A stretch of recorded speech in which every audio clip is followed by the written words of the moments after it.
Good afternoon, and thank you for allowing me the time to present our audit findings on the Beach and Boat Access Pass sales. I'm going to go fast on this because we do have a lot of information to cover and limited time. So we audited our beach and boat access parking passes. We do provide parking passes annually for those two items, and we also offer four discounts. We offer a senior citizen discount, military discount, discount for limited income individuals, and discounts for our disabled military veterans with a disability that is military related.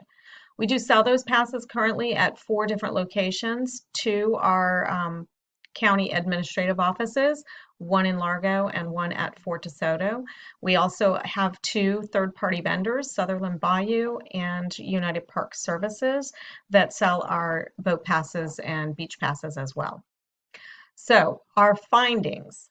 What our findings found, our audit found that currently there is a lack of vendor incentive. Our vendors are afforded $4 for every pass that they sell, regardless of the price. So they don't really have much vested interest in ensuring that the pricing that they're selling these passes is valid and the discounts are that they are eligible for the discounts. We've also found that there is a lack of documentation being provided by the customer. A lot of the discounts are just being given and there's no validation of these. Lack of monetary controls. Currently, there is no system in place that would prevent our third county vendor from selling a full price beach or boat pass at, with cash and accepting cash and then just putting on the application that it was a disabled military person, so it was no charge. So there's no remedy for that. If we don't receive these applications except once a month. So the sale is long past by the time we receive the applications and review this. And since the vendor doesn't actually submit any paperwork or documentation with their applications, we have no way to validate that the discounts were actually legitimate. So for those reasons, our findings found that there's currently an unlimited potential for fraud. And why this matters to us is because a full 20% of the passes that are sold at our third party locations. The majority of them are sold by county offices, but 20%, that's about 1,000 passes per year. And so when you look at the details in the percentage types, what you'll find is that county offices sell full price passes at a much higher rate than our vendors, and our third-party vendors are selling discount passes of all four types of passes at a much higher rate than county offices. Um, just to give you some background on senior citizens, the county's demographics from the 2010 census states that there's about 30% of our population is senior citizens. However, our third-party locations are providing senior citizen discounts disproportionately higher than that. So these findings matter for two reasons. One is financial reasons, and two are the political reasons. Obviously, financial, we have an unlimited exposure to lost revenue. We also have exposure for litigation. If our citizens find that these discounts are not being applied evenly and fairly, that could give the appearance of discrimination and unfair discount practices. And of course, we could possibly face litigation from that. So the exposure for litigation, as well as the cost of doing offsite visits to our vendors to ensure that documentation is provided. So that's why these matter.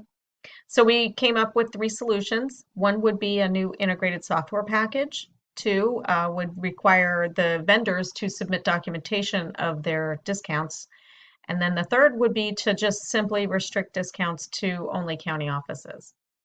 So the integrated software package is it's a great idea. I really like this when I reviewed it.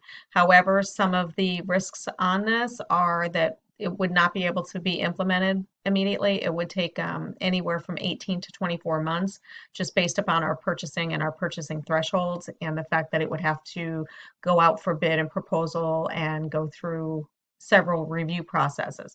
There are benefits though, and that would be access to real-time data for our parking attendants who are possibly giving citations for parking violations, and the availability of our vendor to simply log in and put the real-time data into the system and validate those by putting the correct or proper information into the required fields. The second is to require our vendors to submit the documentation. Now that does have some benefits. It's low cost. It can be implemented immediately. It is going to reduce any fraudulent discounts, and it would give county offices the ability to review those once they are received and ensure that the application and the documentation are do show that that person was eligible for the discount. The risks would be that there's still no remedy after the sale. Customer complaints would go up because they would have a fear of the personal information being exposed due to being copied and transported across the county. And it can also cause some tensions with our vendors. And our third option is to just restrict those discounts to county offices. Again, that is low cost. It does actually have immediate implementation. We have we can enforce accountability of our employees, whereas we are not able to hold third-party vendor employees accountable or enforce anything. So this would also protect information. We would not need to be making copies because our county personnel would actually be verifying that at the time of sale. On the risks, of course, would be that it does reduce the number of locations that a citizen could purchase a discount pass. That would go down from 4 to 2. So there would be some increased customer complaints due to them sensing that it would be inconvenient for them to have to come to Largo or down to Fort DeSoto to buy a discounted pass. However, we do feel that if they're being allotted a discount, that they should probably be willing to do something. So out of those three, the finance section does recommend that we limit discounts to only county offices.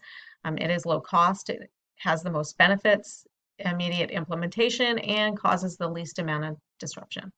So that is our recommendation, and I hope that when you review the formal report, you'll see some additional data that I don't have in this presentation, and that will lead you to the same conclusion.